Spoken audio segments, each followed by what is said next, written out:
For kids on the autism spectrum, comfort matters.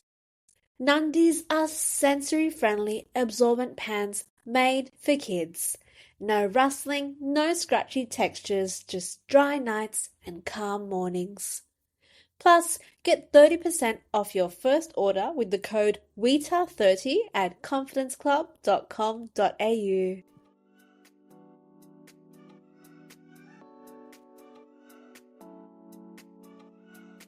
Hello and welcome to Wine with Wita, the podcast that is dedicated to engaging with health professionals and caregivers in meaningful discussions.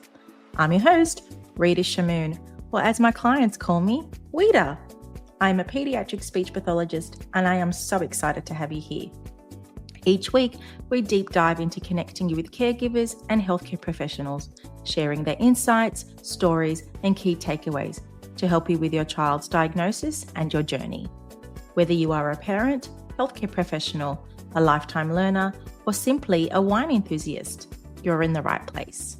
So let's sit back and relax and enjoy today's episode.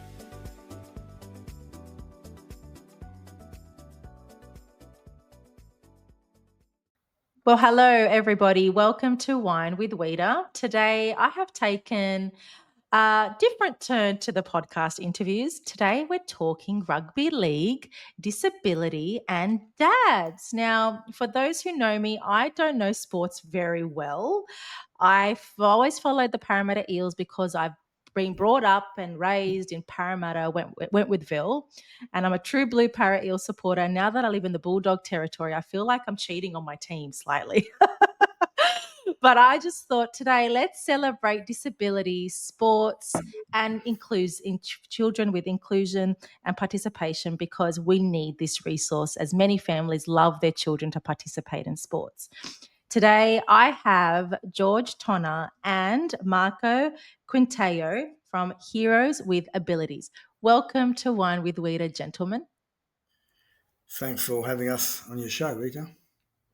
Thanks, Rita, for having us. You are so welcome. Now, George, I came across your account possibly 3 or 4 weeks ago, and I believe it was God's grace which led me here. It was Good Friday, and I was having a discussion with my brother-in-law, who's a Shark supporter. And I was navigating and asking him, I need an NRL player that supports disability. It's so hard to reach them because there's a lot of red tape. And so we sat there after our Good Friday lunch and we Googled NRL sport disability. And your name popped up. And can I just say, you have a very impressive CV. George Tonna found the New South Wales Physical Disability Rugby League. You led the Paralympian team in 2000, and you were the vice captain, which led his team to be the first Australian football team to win. Is that correct? That's correct. It would be Holland 2-1, Netherlands. Wow. Yes. And that was the first time Australia ever participated in an NRL sector in the Paralympics? No, this is soccer. This is football, soccer. So I was a Paralympian. Soccer. Oh, football. See, I don't know much. Yeah. So football. Yeah. So I never played sport till I was 21, and because I went to a mainstream school, and I wasn't. When it came to sports, I wasn't really selected. The kids usually pick the teams. So I just liked sport for passion. And for my 21st birthday to myself, I said that I'll try sport. Yeah. Long story short, I got into athletics. I used to run the 100 in about 12 seconds. This is 30 years ago, of course. Yeah. But my passion was always team sports. So I approached the APC, Australian Paralympic Committee, and they advised me that if I got the coaches and the players, that they'll put in a team in the Paralympic Games because we were the host nation, of course. So that happened over a period of 18 months, like articles in the Daily Telegraph, the insert section, as I was back then, and I got phone calls from guys from Dubbo and Perth and Queensland, and we had our first camp in Albany. And the rest is history. I was on enough to be the vice captain of Australia. So my parents, my family could see me play. And I pushed that to make sure that there was a team in the Paralympics. First Australian team, first and only Australian team, because the Australian Paralympic, the Paralympics removed soccer, CP soccer from the sporting calendar in the Paralympics. So we were the only team that to represent Australia in the Paralympic Games. Wow. In saying that, we did beat Netherlands 2-1, and they were the 96 Paralympic champions. So to beat them was an achievement in itself. And we were the first team in Paralympic or Olympic history at that stage to win a game of competition. Wow. Congratulations. What an honor to have that associated with your name. Like that's hero worthy. Well, they actually after the nationals they still play CP soccer nationally, and after the final they give the George Tonna medal to the best player on That's field. awesome. That's awesome. I mean, even though I haven't connected to these guys for years, my name's still on the medal, so I'm appreciative of that. That's awesome. Now, for anyone listening, CP stands for cerebral palsy. Now, George, you have a diagnosis of cerebral palsy. Would you like to share with the listeners what that experience was like with you as a young child, even a young adolescent, and how you managed that to then which led you to your love of sport? Okay. If you can remember. Yeah. So I was born able-bodied, but during birth, the cord got wrapped around my neck and I lost oxygen, which caused me to obtain cerebral palsy. So I'm what's called right hemiplegia. So my right hand side of the body is affected, my hand and leg. Growing up at school, because I went to a mainstream Catholic school, Catholic College in Manville, I struggled both mentally and physically. More the mentally part because I was a token disabled person with a disability. There was another girl there who was disabled, but there was no support units back then, so I had to do the homework the same as an able-bodied kid, and the stresses of growing up in a Catholic school, and the bullying. Unfortunately, I only got bullied once because, fortunate for me, my two elder brothers are school captains, so I was protected by them and their friends. But I still mentally it affected me psychologically that I wasn't good at playing sport or that the communication part. So that really affected me. And as I said before, when I turned 21, I said, well, I love sport, especially team sports. That I'll try and play sport, and if it killed me, then at least I've tried to do it. And fortunate for me, I've traveled the world, lived in Moscow, lived in America, lived in England, played all sports in these countries. I've lived there for quite some time. So I always say to people, I'm lucky to be disabled because it's made me the person I am today. It's made me travel the world. It's made me, I've got my own stamp. I've met 4 prime ministers. And normal guys can't do it. I mean, normal people can't. Yeah. Like live in Moscow, I lived in there for 3 years. I had to learn how to speak Russian. So, and I left school at year 11. So I've got a master's degree behind me. I just learned. I think I'm educated in life skills and knowing how to adapt to life.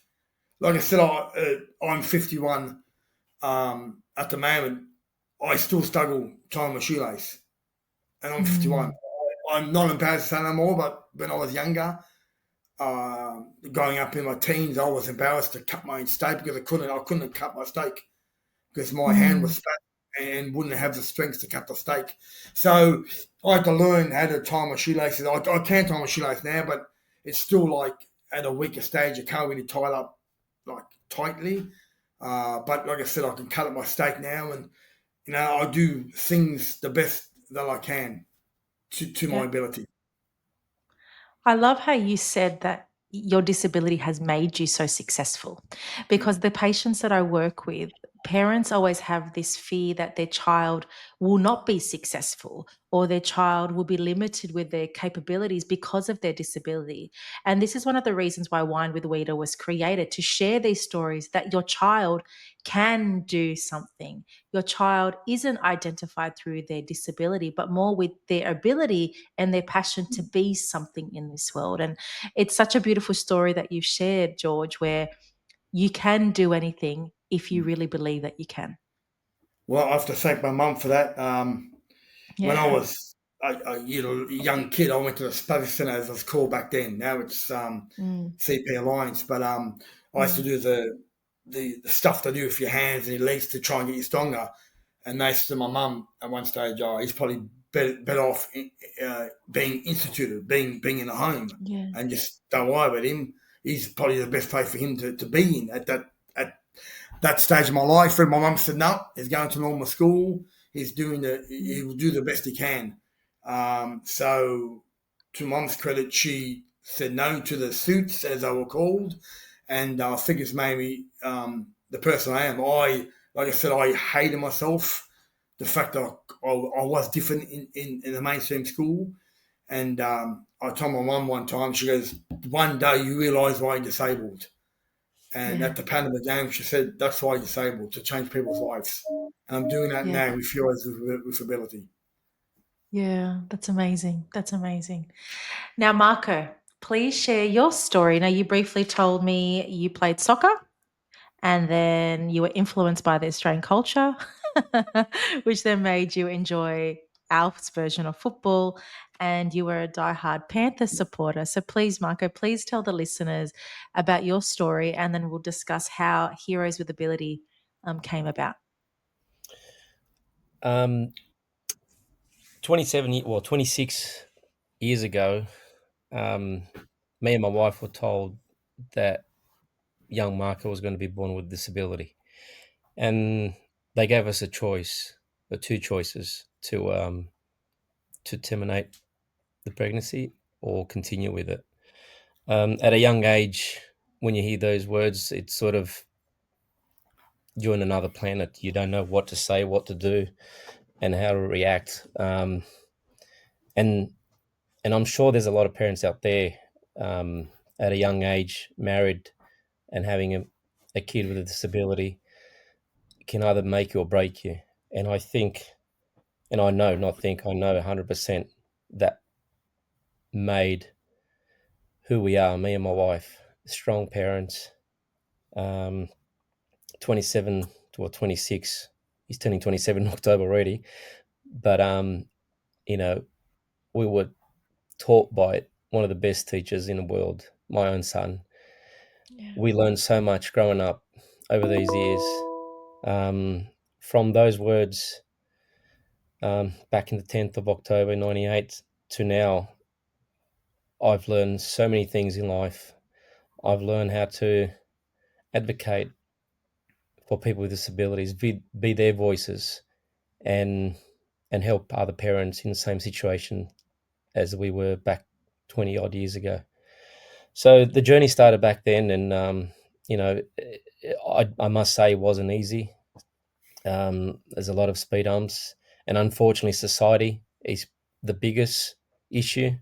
Mm, Um, you know, even last week we were catching a bus, and the bus was just about to leave, and my wife said, "Look, can you wait 5 seconds? We've got a group of people with disabilities coming." And he turned around and mm, goes, "No, I'm on a tight schedule. They can catch the next bus." I mean, you know, those things these days it shouldn't yeah. happen. You know, so yeah, look, it you know, he's a young, healthy young boy. He's achieved so much in life, and as I said, he's our best teacher.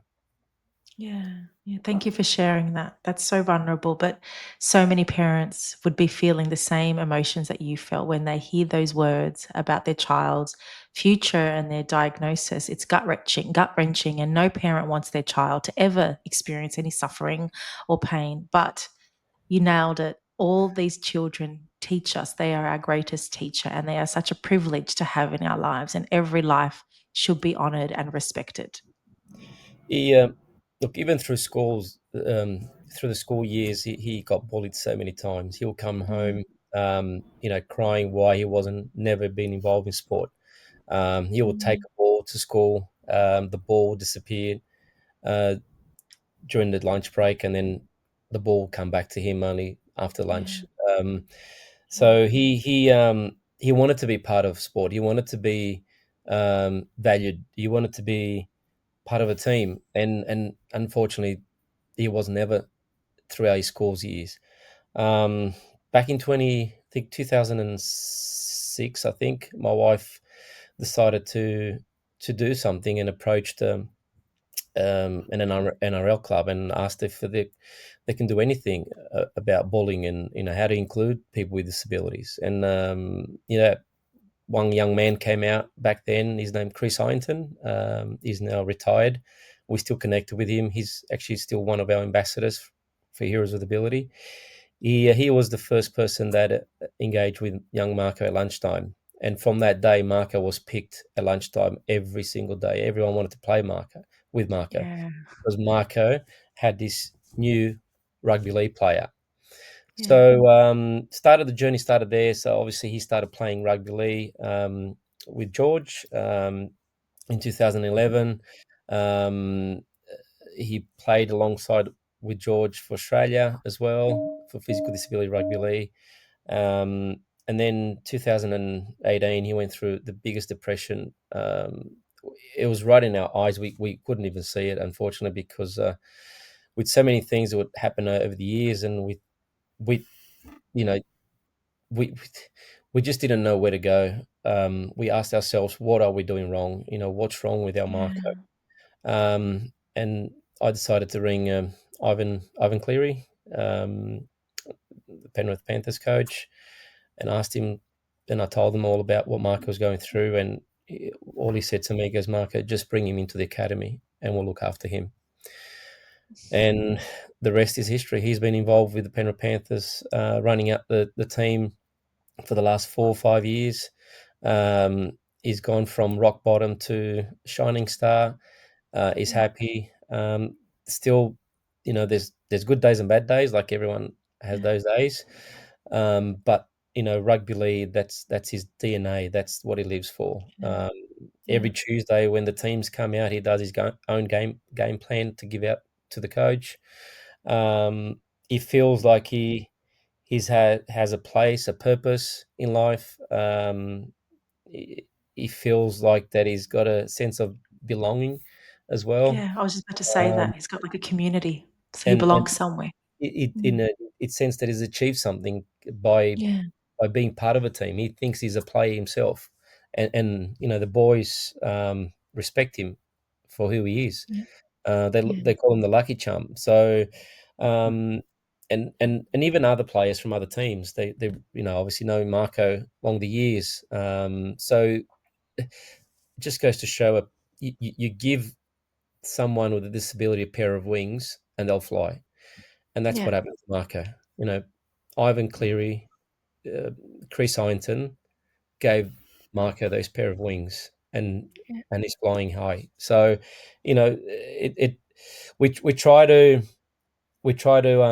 bring the best out of rugby league news in terms of what the players do, regardless of who you support and which team. They're great teams, great players out there. They do so much for the community, and they should be heard. Yeah. It's interesting you say that. Firstly, thank you for sharing that. But it's so interesting you say that. In the media, it's so quick to put the negativity around the sports, but we don't hear these stories. And we need to hear more of this belonging, this sense of community and inclusion, because that's what it's all about. That's what community sports all about: building relationships, helping someone feel belonged and valued. And that's such a gorgeous story that you shared about your son, Marco. Yeah, look, and I was like what George was saying before about his cutting the steak. He was embarrassed to talk about it, and myself as well. What my son was going through. He didn't want to come out of the house. He didn't want to do anything. He hit rock bottom, and I was not ashamed, but how do I say it? How do I tell people that? How do I explain that to? Are they going to judge me as a father, as a mother as well. Are we doing the wrong thing, the right thing? Why did Marco fall into that dark place? So, we thought, just keep it within ourselves. But it got to a place where we didn't know what to do anymore. And the only person that came to my head was Ivan, that had dealt with Marco before, and that phone call changed everything. Yeah, I bet. I bet. So the emotions that you felt with your son Marco and your experience, George, with how happy you felt with sport, is that what led you both to meet and find Heroes with Ability? Tell me about your relationship and how you found Heroes with Ability. So it was back in 2011. George was at Cerebral Palsy Alliance, Good. recruiting players, and we were looking for something for Marco to do in any sport. And we went inside. I actually didn't even see George, and so I went in a car. I was putting my daughter into the car, and my wife come out and said, "Look, you got to come here. You got to come inside because there's something there for Junior."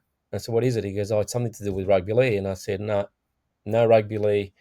He's not going to play rugby league. He's too small. And she said, "No, no, you got to come in. There's something very unique here." So went in there. At that time, my wife didn't recognize George, but small world. They actually went to school together. So he Oh, was, wow. yeah. So George was in year 11 or 12, I think 11, and my Yes. wife was in year 7. So She she turned around. remembers him. Yeah, That's she so turned around to him. fascinating. Yeah, so she turned around to him and said, "Did you George Tonna?" And he turned around like, "How do you know me?" And Celebrity. she said, "I still remember that this disabled kid going up on stage, getting all these sports awards, and he inspired me so much. And now we get to meet again." So he created something very unique that, as he described, that and allowed many people with disabilities to play the love of rugby league in a different Yeah. way, and that allowed my son to be part of such unique thing. Um, and then 2018, we my wife, Heroes with Ability, started off with my wife's idea. She said, "Oh, we've got to do something in the schools and outside schools. And at the same time, we got to teach society how to include people like Marco, like George." So I approached George and I said, at that time he was in a big depression, and I felt, because I've known George that back then for 4 or 5 years, and I wanted to help him out. So I asked him. I said, "You come in this journey with me and my wife and my son. This is going to be something very unique where my experience, our experience, your experience, we can make something out of this in terms of changing people's lives and making an impact in society and community as well." So Yeah. fast forward 5 years later, we've created something, as I said, something very unique. We won the Westfield Local Hero Award as I saw well. that. We Yeah. just been nominated for the Zest Award as well, coming up next month. So something very, you know, small. We're not a big charity, but in terms of comparing how we achieve things, we prefer quality over quantity, Yep. and the way we approach this program is we've already changed so many people's lives, Yeah. and one pure example is a young kid that's with us now. His name is Daniel. He and I'll never forget his words. He goes, "If it wasn't Heroes with Ability, I wouldn't be here today." Oh. And and he's in a happy place. He said, he goes, "You guys have changed my life." And to hear those words, and parents as well, sending us emails, phone calls, texts of how much you've changed our kids, of how much they've grown, how much they've learned. And this is a sports program. Yeah. We've used the power of sport and use it such so powerful that can change people's lives. That's Mm. simple. I think also too. I keep saying to people that the reason why I think Heroes work so well is we've got disabled people running the court, running the station. So we've got little Marco, Daniel, as Marco just mentioned, myself, and a couple other volunteers that actually run the stations. Actually, I always get told, "Oh, what are you limping for? Well, I'm disabled like you. I'm disabled. I've been disabled all my life." And then they can't recognise that because all they see is Coach George, not disabled guy named George who actually runs the station. So that surprises me sometimes. But the power of sport, as Marco says, it's so influential. We've seen guys that never touched the ball in their life, couldn't even jump over a hurdle, and now they're unstoppable. So, and I think it's a trust factor that they trust heroes, that we're not going to judge them for what they can't do or what they can do and their ability. It's that sense of relatability, like you've had your lived experience, you know what this child's limitations are, but you're also a model and a hero for a child to look up to, that they can achieve something that was possibly a never for them. But what also with you, Marco, it's like you turned the pain that you and your wife experienced and the service that you wanted for your own son, you created it to something more meaningful and purposeful to help so many families. And I think even with this Wine with Wita platform, there's nothing more humbling and a sense of gratitude that we're able to give back to the community, and the fact that we can help so many people, and if it's just one family, that impact is so profound, and it helps you sleep better at night as well, I think.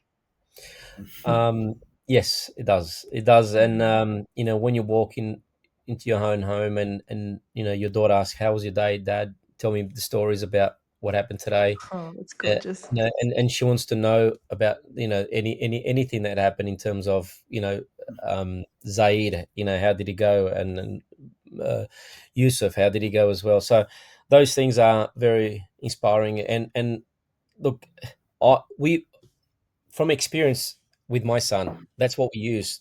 Sports. He loved sport from a young age. He wanted to play sport. He wanted to be involved in the team sport. So I've used that. And I knew if I put all those tools together and created Heroes with Ability and do the same thing to reach out to these young kids at school, young adults with a disability, and provide this unique modified program, can change in many ways. A lot of people don't think about, even when we run our stations, just lining up, just the fact lining up there and waiting for your turn. They can take that into the real world when they go shopping with their mums or their carers. It's okay to line up. Okay, Let's be patient.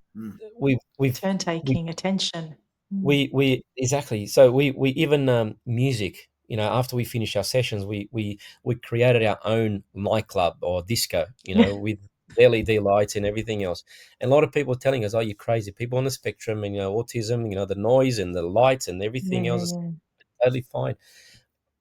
What I'm trying to do is breaking down those barriers, and when these kids are used to this environment, when they go out there in the shopping center, there's a lot of loud music, or if they go into someone's home and there's music loud as well, they're used to it.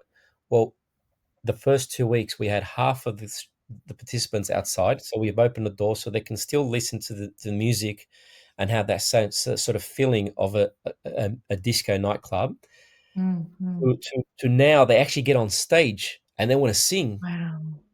And even carers and parents, and go, I've never thought that my son or my daughter would be able to handle this type of music that loud. And even the lights, the LED lights, they come out of the room and they want to go home. They're actually going home now and putting the music to listen to music as well. So it just goes to show sometimes that one thing we don't force anyone to do any particular sport. If they don't want to do it, that's fine. That's the last thing you want to do to anyone with a disability. With a conversation, just walking around with them, having a conversation with them, get to know them, what they're like, get into their world. Like I always say, it's much easier for us to get into their world instead of them getting to our world. You can adapt easier. It's easier for me to adapt to their world. So if you do that, you understand what they want and what they need. need, Yeah. and everything else It's just interesting you say all of those points, Marco, because as a speech pathologist, I really believe therapy actually happens outside of the therapy room. And the fact that you mentioned you're working on attention, waiting, listening, turn taking, using sentences, they're all the goals that we target in a therapy session with a child. But what you've done here with your program, you've taken the tools and implemented it to real life. So that's sport, which a child will then carry through when they go to the shopping center or when they go swimming lessons or when they're out in another social interaction. And that lived experience not only supports a child's progress, but reinforces how well their skill set will become. 100%. And even some of the activities that we have, like going doing the cross line. A lot of kids don't even know how to do that. You know, Yeah.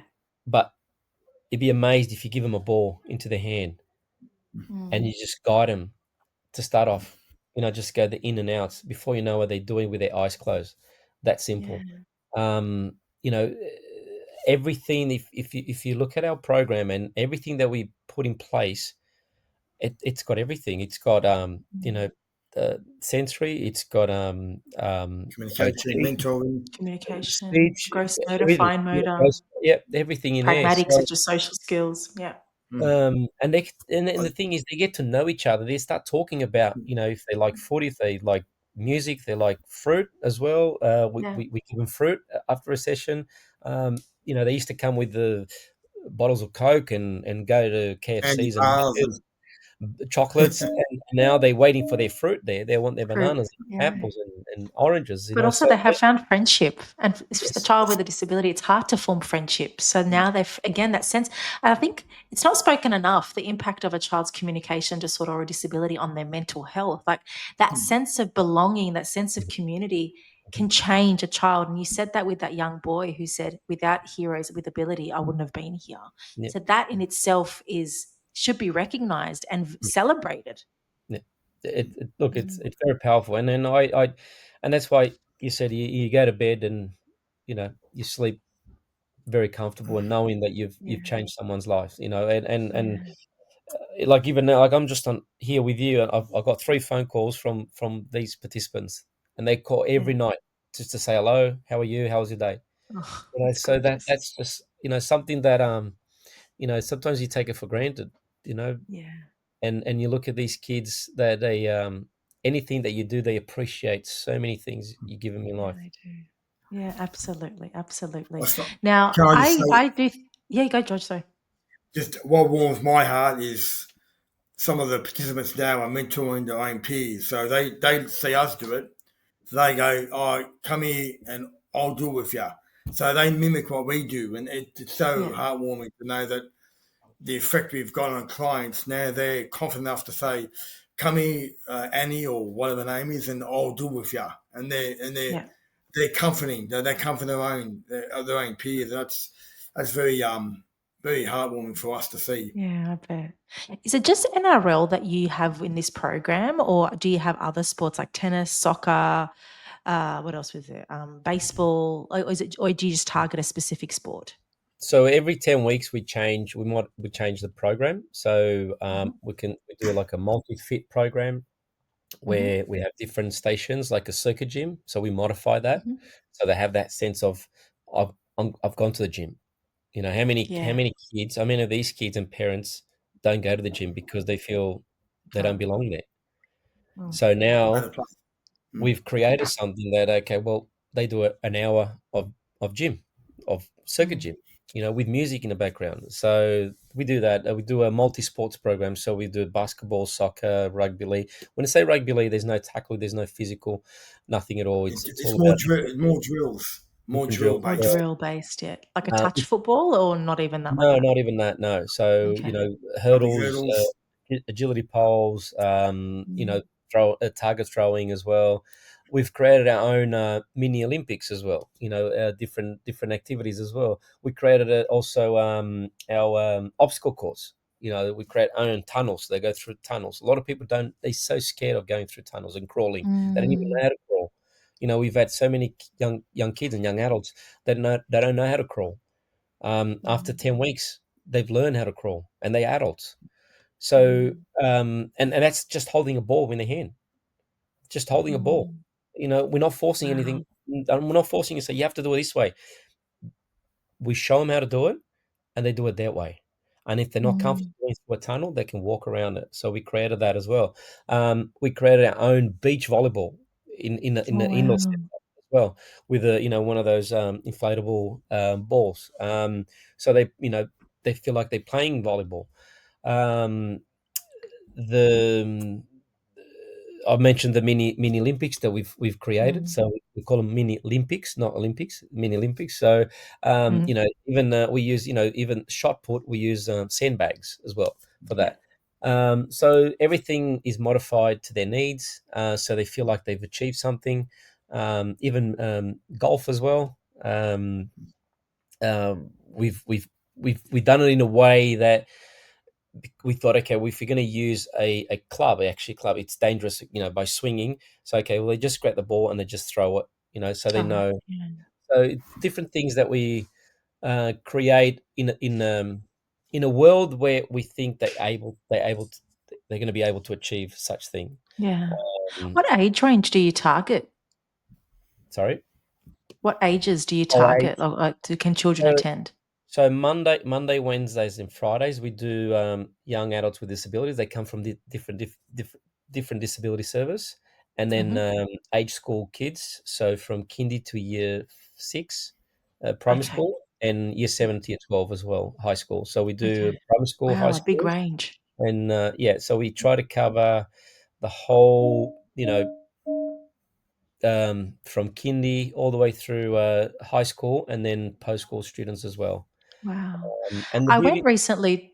Sorry, continue, Marco. sorry, no, I was going to say early intervention as well. Like these Yeah. kids, they have never been involved in sport, and I can say that because we've started doing that for the last 2 years in primary schools, and they don't have the resources. So Yeah. we've gone in there. We've created actually a competition now within the schools. So at the end of the year, we've got a big gala day where all the schools come together and compete for the Heroes with Ability Shield. So they actually can go home and tell their parents, "I play for my school." So mainstream, while they go and represent their school, now people in the support unit can actually say that I play for my school. So something unique that we always wanted to get that involved. We started with the high school. The first gala day we had, it was only 3 schools. The second was 9, and then up until probably it was last year and the year before that, we had 12 schools involved as well. Wow. Now it's primary schools. Yeah, so let So, me just so I'm trying to understand how you offer the program. So because the reason why I'm interrupting, at a local public school in the office, they have your Heroes with Ability shield on the wall. And I thought, oh yeah, I'm going to interview these guys this week. So is it you go into schools with units and support you unit. complete the program on the school premises, or do the children need to go to a special field or a yard every day? Please describe the nature of the service so parents can understand and even advocate if their school or how their school can participate in it too. yeah. So we've been able to go to schools with the help of club grants. So Okay. they jump on board and we're able to do it in that particular area. So Mhm. most of our schools now are in Liverpool, southwestern Okay. Sydney, Liverpool, So Sydney Camden, based or Sydney Southwest Sydney. based. Yep. So we've started that. So the shield, the winner of the shield keeps that shield for the whole year, Yep. um, and uh, and we actually go to the schools and provide that program in their Okay. school, in their comfort zone there. So they're very familiar with that area. We do have one particular school that come to the centre where we Mhm. deliver the programs at Michael Clark Centre in Carnes Hill. Yeah. Yeah. Um, that's one of the schools that come every Wednesday. Every other school we go to them. Do you have ambitions to reach out to other suburbs around New South Wales and even Australia? Yeah. So we've actually been granted now through Victoria Vic Health, Yeah. to deliver this program Awesome. in Victoria. We've got till the end of the year. Well, for the next 3 years, actually, for the next 3 years, Mhm. we need to deliver this program to the school. So same sort of thing that we're doing here in New South Wales, we're going to be doing down in Victoria. So which is quite a remarkable to be recognised by Vic Health, to be able now to go out there and deliver this program as well. We've also been doing some clinics up in Queensland, in Brisbane and Gold Coast, Nice. the last 2-3 years. So again, it's not trying to grow very big, but trying to control the quality. And that's what we sort of more worry about, make sure that we continue to deliver the best program ever for these people with disabilities. I'd like to make a comment. Now, firstly, congratulations on creating a gift, I would say, for these young children and even young adults, because their lives are always restricted, and now they've got capabilities to do so much more than what they were told to do. As a speech pathologist, I see on a daily basis the stigma these families endure, the torture and the pain these families go through, and trying to protect their children as much as possible. And it's such an honor and a privilege to say, well, look, there are organizations like Heroes with Ability where your child can participate, your child can find a sense of belonging, a child can make friends in an environment where they aren't judged, an environment where they're able to be seen and valued. And I feel we need to let children see more of this, because the more that we talk about this, the more we discuss these topics, the we reduce the stigma. Yeah. And I feel like with sport, it's such a masculine driven field, but let's talk about the other side of sport and how much it impacts young individuals. Look, unfortunately, society creates these big barriers in terms of, and these kids and young adults with disability, they've always been told, no, can't do that. You're not able to do that. They've always been told no, no, no, no. Everything's no. Yeah. And I've seen that when they come to our program for the first time, the first thing they say, I can't do that. Yeah. I don't know how to do it. I can't do that. And when you actually see them achieving such thing, and it could be just jumping a small hurdle, they look back at you and you can see their eyes, their Light up. explosion of happiness that I did it. They don't have to say a word, but just look, they actually pause it and they look at you and I did it. So those little things as well, to many people might be, what's a big deal? It's a massive step forward to something else, because up until now they haven't been able to actually, you don't realize the hurdle is a step. So when they go up the steps in the shopping center or anywhere in the house, that's a step there. So those little things that that unfortunately society don't see it as a big thing, it's a massive, a huge impact on their lives going forwards in many ways.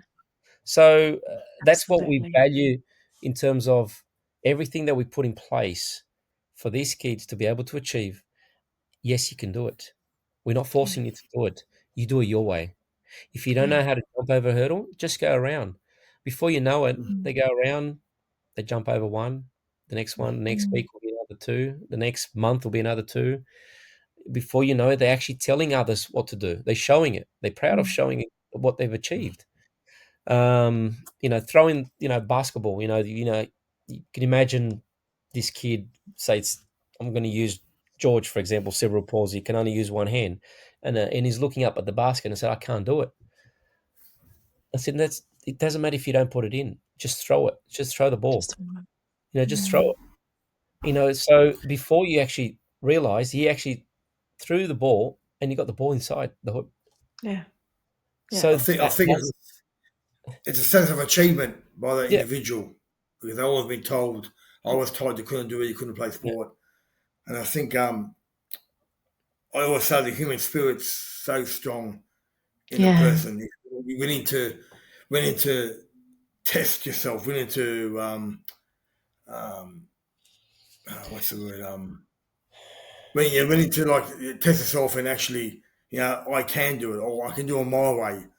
Like as Marco said, one hurdle, 2 weeks later, it could be 2 hurdles. So just self-confidence in the person. And like we've seen this for many years, like clients and disabled kids just doing so well and it makes us feel proud that we were part of that process. Yeah, We absolutely. Rita, when the doctors told us about our son, and we, as I said, we were speechless. We didn't know what to do. We just looked at each other. We're totally in a different world, and they told us that he probably couldn't be able to walk or talk. And again, it's those words could have easily changed our lives Yeah, in many ways, but we chose not to. We chose to go forward with his life, and he's lived so far, and like George as well. He's achieved so many things in life. Running in front of 82,000 people in the grand finals, 4 grand finals. Nothing fears him. Like it feels like he's so powerful. yeah, Um, he, he playing along George for Australia. You know, like it makes you proud of yeah, being a dad, being a mum. Being connected with him. yeah, And then he doesn't know how to read and write. He doesn't know how to read and write, but there's something special about him that he senses so many things, and I can tell you so many stories, and I've told George so many things along the years. It's like that there's more than just Marco in there. I think it predicts a lot of things that sometimes you ask yourself, it can't be true, yeah, and then He's a after. special kid. I mean, he always, I've known Marco for years, and Marco Junior and Marco Senior, but he's a special kid. He always asks about yourself and how you're going and how's the day been. He doesn't, like I said, he's not the center of attention. He rather say how you're going, and like I said, and Marco and Selena are very proud parents, but they're lucky to have him in their life because yeah, he's a special. Like I said, as Marco said, he's very unique in his how he thinks and how he portrays stuff, and that's a yeah, special quality that a person can have. yeah. A special The gift. first time I'm actually really speechless because I don't know what to say because I'm just in so much awe in what you're telling me, Marco and George, about what you've done and how much pride you have for your son. And you've shown the world and the medical staff, people have said he cannot. And you said, you know what, I'm going to show you what he can do. And he has defeated all of that. Yes, he's had challenges. Yes, he's had limitations, but he has so much more than what they told you that he can do. And I feel like that's such an important message for families in the early stages of their child's diagnosis or when they hear those words that there is hope, there is faith, there is lots of possibilities for your child. But what advice actually could you tell parents day by day? There's always hope at the end of the tunnel. Like, what could you tell these parents when they hear this news? Oh, there's so many things I just goes through my head, and again, I have to go back to the early days where you know you just don't know which direction you're going to go. Does it make sense in terms of what I'm going to do from here? Mm. But I think the best advice is, like I always say, these kids will teach you so much more than what you can think of. Um, they teach you to be not only a better parent, but a better person in general when you're Yeah. out there in the real world, in the cruel world that we live in. Yeah. And it's going to make you a stronger and bigger person that it's going to Yeah. allow you to teach society to be better people. Yeah. Um, and again, it can either make you or break you as a couple. It made us so strong. Everything that we do it as a family. my young daughter, she's 14. I think she knows more about disability than anyone that's gone to uni already. Again, he's taught us so much in life. She now takes that into to her school, and when she sees bullying, she steps in Yeah. and educates these bullies to become a better person. Yeah. So overall, it's not the end of the world. These kids, they got so much to give, not just to you, to the rest of the world.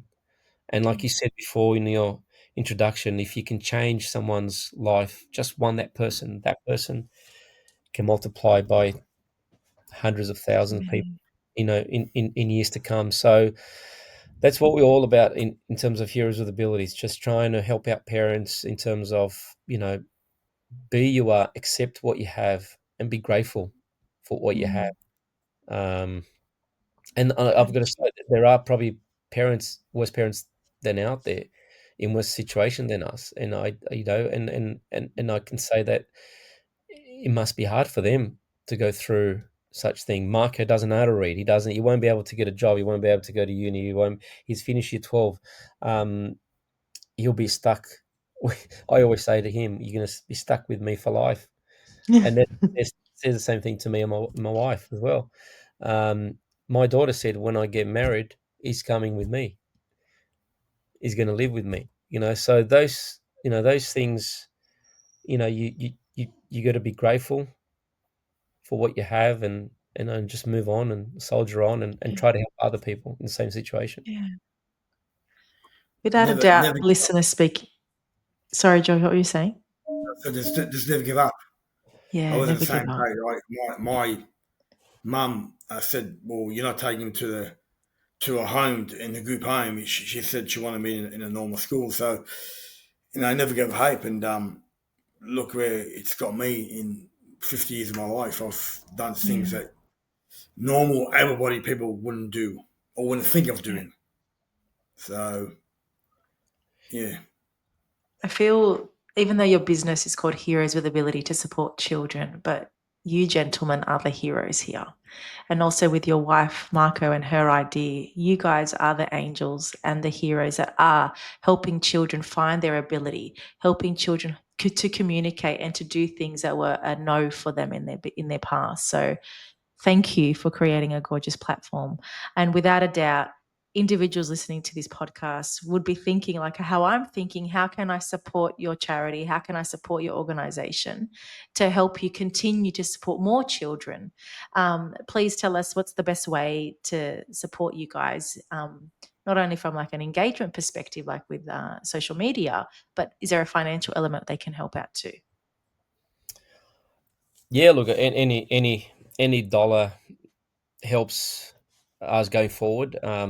We at this stage we're looking for a major partner for our organisation, to continue to be able to deliver these programs, and to reach out to as many people with varying abilities, through our school programs, through our young adults with a disability that can come to our program during the week as well. Um, little bit would help, but a major partner, I think that would actually help us, um, Yeah, going forward, for, to be able to, again, to reach out to as many support. people as possible. Yeah. Wonderful. And I will put your contact details all in the podcast show notes and all over the social platforms to get in contact with you. But for anyone that wants to participate or to even support these wonderful gentlemen, please do reach out, because it's a much needed resource for our young children with disabilities, even young adults, because like as what Marco and George said, the impact is unspoken. The impact is so big, bigger than what we actually know. So to do that for someone and families, it would be unmeasurable. So please do reach out and support these guys. Thank you, Marco and George, for coming on Wine with Wita this evening. It has been an absolute pleasure, and I feel so privileged to interview you both. And every week I'm embraced with wonderful individuals, but today I have to say has been one of my favorite episodes to hear lived experiences and how you turned your lived experiences and your pain into something that's so purposeful and supports so many individuals and supports one of my favorite sports as well. So thank you again, Our gentlemen, for favourite coming on sports. Wine with Wita. Favorite sports, yes, that's right. Before I finish up, I ask all my guests a question. I'll ask both of you and then individually you can answer. If you were to be a better version of yourself tomorrow, what word will you apply to yourself today?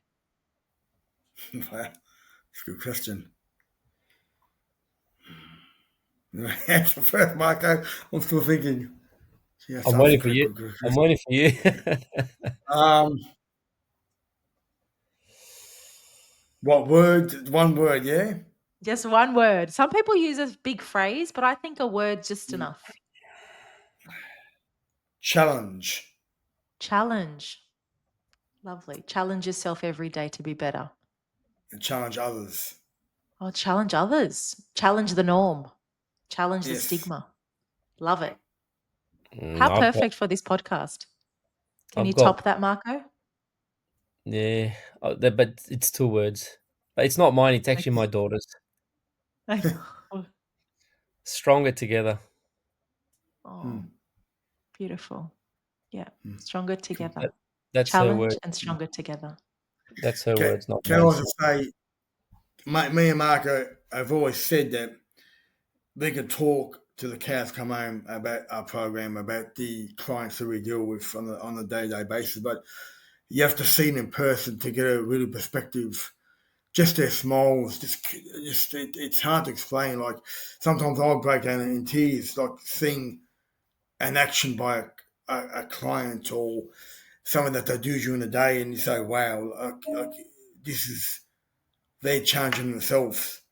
And just by seeing that really warms our hearts. And but yeah, just to see them in person, it's just amazing. Yeah. It's an amazing time that we spend with these people. Yeah. And So beautiful. one other thing that I did forget, and this story George knows about, and it happened really early in our first 3 months of our program. We had this kid that nonverbal for 3 months. He would come with his carer, do everything, wouldn't react to anything at all. I think we're just standing there, we're having a break. He comes next to us. He whispers in our ears and said, "Thank you." Oh. I mean, the carer was there, and she couldn't believe what he said, and that would actually stick for the rest of my life and George's life because he knows he was there.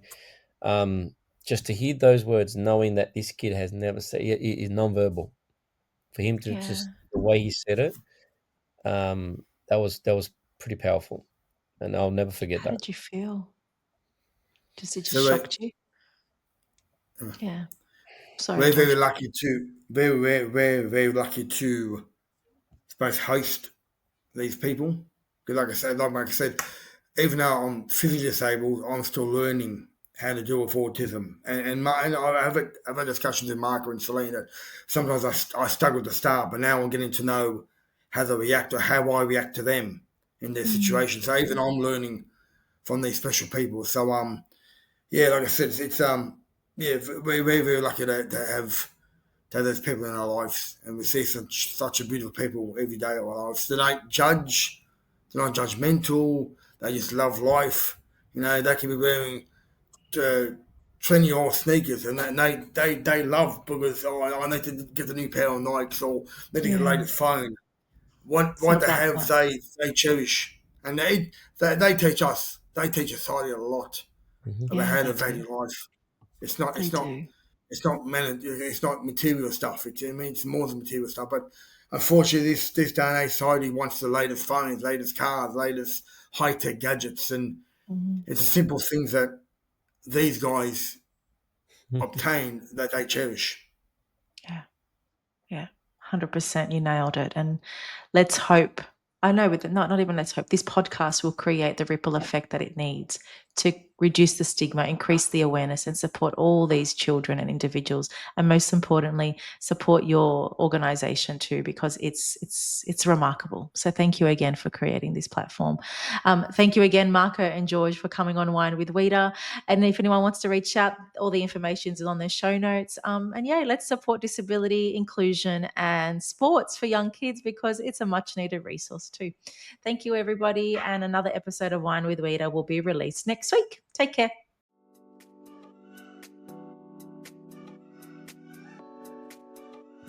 Thank you for tuning into another episode of Wine with Wita. I hope you found some new inspiration, learnt something new, or gained a fresh perspective. If you enjoyed this episode, I'd be so grateful if you please leave a 5-star review, as it really helps the show get in the ears of new listeners, plus it takes 5 seconds. If you're keen for more strategies and insights, then head over to Instagram and follow RS Speech Pathology.